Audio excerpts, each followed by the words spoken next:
வணக்கம். பாக்கியலட்சுமி சீரியல்ல கோபி பழனிசாமியும் பாக்யாவும் சேர்த்து வச்சு இஷ்டத்துக்கு பேசிக்கிட்டே போகிறாரு. போதும் நிறுத்துங்கன்னுட்டு. அப்போ நீங்கள் 2 பேரும் கல்யாணம் பண்ணிக்கிறேன்ற ஐடியா உனக்கு இல்லையான்ட்டு கேட்குறாரு.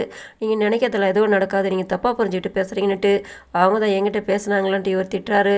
இஷ்டத்துக்கு இவர் பேசிக்கிட்டே போகிறாரு. இவங்களும் கேட்குறவங்களும் கேட்குறாங்க, நீங்கள் எதுக்காக என்னோட விஷயத்தை பற்றி பேசுகிறீங்கன்ட்டு, உனக்கு அந்த எண்ணம் இல்லைன்னு சொல்ல வரியான்னு கேட்கும்போது, அதை பற்றியெல்லாம் நான் உங்ககிட்ட சொல்லணுன்ற எண்ணமே எனக்கு கிடையாது, நீங்கள் இதெல்லாம் தலையிடக்கூடாதுன்னு சொல்லும்போது, அப்போ இவர் சொல்கிறாரு, உன்னோட இஷ்டம், நீ எப்படியானா இருந்துட்டு ஆனால் எதுக்காக என் குடும்பத்தில் இருக்கிறவங்கள ஒன்றால் பாதிக்கப்படணும், இதனால் என் குடும்பத்தில் இருக்கிறவங்க யாராவது பிரச்சனை வந்தால் நான் சும்மா இருக்க மாட்டேன். ஆமாம், நானும் பார்த்துக்கிட்டு இருக்கேன், என்ன 2 பேரும் பேசி தான் பிரச்சனை பண்ணிக்கிட்டு இருக்கீங்களா? 2 பேரும் கல்யாணம்ன்ட்டு நீங்கள் பண்ணிக்குவீங்க. அந்த பையன் ஒருத்தர் இருக்கானே, அவன் இனியா கூட வந்து சிரிச்சு சிரித்து பேசிக்கிட்டு இருக்கான். அவனை நான் ஒரு தடவை பார்த்து சொல்லியிருக்கேன். திரும்ப வந்துட்டு ஃபங்க்ஷனில் வந்துட்டு அவன் பேசுகிறான், நீ வேடிக்கை பார்த்துட்டு இருக்க. என்ன நடக்குதுங்க? 2 பேரும் பிளான் பண்ணி தான் பண்ணிக்கிட்டு இருக்கீங்களா?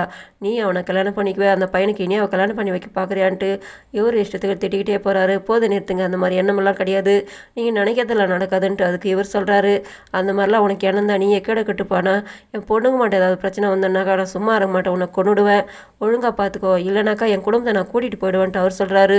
நீங்கள் நினைக்கிற மாதிரிலாம் நடக்காது, நீங்கள் தப்பாக புரிஞ்சுக்கிட்டு இருக்கீங்க, நீங்கள் நினைக்கிறது எதுவுமே நடக்காதுன்ட்டு இவங்க கோவத்தோட பழனிசாமி வீட்டுக்கு வராங்க. அவங்க வீட்டில் அவங்க அம்மா அவங்க அக்காவும் வாமா உக்காருன்றாங்க.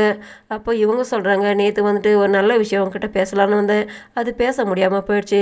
பழனிசாமி நீங்களும் ஃப்ரெண்டாக இருக்கீங்க, அந்த ஃப்ரெண்டை அடுத்த ஸ்டெப்பு கொண்டு போகலான்ட்டு 2 பேருக்கும் கல்யாணம் பேசத்தான் நான் வந்தேன், அது பேச முடியாது போயிடுச்சுன்ட்டு இவங்க வருத்தப்பட்டு பேசுகிறாங்க. அது கேட்டது பாக்யா ஷாக் ஆகிட்டு சொல்கிறாங்க, நீங்கள் அங்கே பேசாமல் போனதுக்கு நன்றி, இப்போ என்கிட்ட அது சொன்னீங்களே அதுக்கும் நன்றின்றாங்க. என் தம்பி உன்னை விரும்புகிறான் போல இருக்குது, அது எனக்கு தெரியுது, அதனால தான் நானும் ஆசைப்பட்டு இதை பேசிக்கிட்டு இருக்கேன்ட்டு. அதுக்கு இவங்க கேட்குறாங்க, நீங்கள் அவர்கிட்ட கேட்டிங்களான்ட்டு. இல்லைம்மா, அதெல்லாம் அவர்கிட்ட கேட்கல, ஆனால் நாங்கள் தான் இதை ஆசைப்பட்டு கேட்டோம், உனக்கு இஷ்டமானு கேட்கும்போது அதை கேட்டு இவங்க ஷாக் ஆகிட்டு எழுந்துக்கிறாங்க. அந்த மாதிரி எண்ணெல்லாம் எனக்கு கிடையாது, என்னோடய வாழ்க்கையில் வேறு யாருக்கு இல்லை, பழனிசாமி இல்லை, யாருக்குமே அந்த மாதிரி என்னோடய மனசில் இடமும் கிடையாது, அந்த மாதிரி நினச்சதும் கிடையாது. நாங்கள் 2 பேரும் ஃப்ரெண்டாக தான் பேசிக்கிட்டு இருக்கோம்.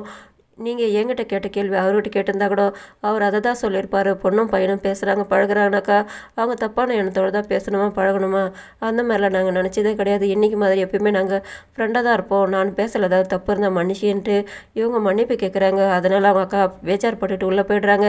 அப்போ இவங்க அவங்க அம்மா கிட்ட சொல்கிறாங்க, என்னை மன்னிச்சிடுங்கம்மா, நான் எப்போவுமே ஃப்ரெண்டாக தான் அவர் நினச்சிக்கிட்டு இருக்கேன்ட்டு. அவள் தம்பி மேலே உள்ள பாசத்தில் ஏதோ சொல்லிட்டாமான்னு எதுவும் பெருசுப்படுத்தாதன்ட்டு அவங்க கிளம்புறாங்க. இவங்க இதே ஞாபகத்தில் பேச்சார் பட்டுக்கிட்டே வந்து நிற்கிறாங்க ஹோட்டலில். செல்வி வந்து கேட்குறாங்க, ஏன் ஒரு மாதிரியா இருக்கன்ட்டு. அதெல்லாம் ஒன்றும் இல்லைன்ட்டு இவங்க வெளியில் வராங்க. வெளியில் பக்கத்து கடையில் பழனிசாமி ஃபோன் பேசிக்கிட்டு இருக்காரு, இவர்கிட்ட சொல்லினோம் கேட்டணுன்ட்டு இவங்க வந்து நின்றுக்கிட்டு இருக்காங்க. பழனிசாமி ஃபோன் பேசிட்டு வந்து பார்க்குறாரு, என்ன மேடம் இங்கே நின்றுக்கிட்டு இருக்கீங்கன்ட்டு. இவங்க பேச்சு தடுமாறுது. இது மளிகை சாமான் பில்லு வந்தது, அது தப்பாக இருந்தது, அதனால் அவர்கிட்ட போயிட்டு கேட்கணும்னு நினச்சிக்கிட்டு இருக்கேன்ட்டு நானும் அங்கே தான் மேடம் போயிட்டுருக்கேன், வாங்கலாம் போகலான்ட்டு இவங்க வண்டியில் வந்துக்கிட்டு இருக்காங்க. இவர் பாட்டு சந்தோஷமாக கேட்டுக்கிட்டு வராரு. இவங்க ஒரு மாதிரியாக இருக்காங்க. ஏன் மேடம் பாட்டு பிடிக்கலான்ட்டு அவர் பாட்டை நிறுத்திடுறாரு. நான் உங்ககிட்ட ஒரு விஷயம் பேசணும் சார் சொல்லும்போது இவர் ஷாக்காக வராரு. ப்ரோமோவில் இவங்க கேட்குறாங்க, என்னோடய வயசில் ஒருத்தர் இருக்கார், அவங்க குடும்பத்தில் வந்துட்டு என்கிட்ட கல்யாணம் பேசணுன்ட்டு ஆசைப்பட்றாங்க, அதை பற்றி நான் அவங்களுக்கு என்ன பதில் சார் சொல்கிறதுன்ட்டு இவங்க கேட்குறாங்க. அதை கேட்டது பழனிசாமி ஷாக்காக வராரு. இதோட முடியுது. நன்றி, வணக்கம்.